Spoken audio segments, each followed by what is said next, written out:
Kailangan kong pumasok kahit mayroong trangkaso. Pag di kasi pumasok, malaki ang iyong atraso. Saan nagbibigay ng sweldo kung tawagin natin amo?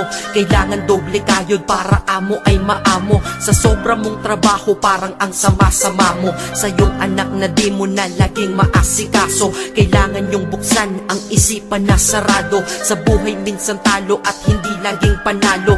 Wala kang aasahan, walang mamamalato.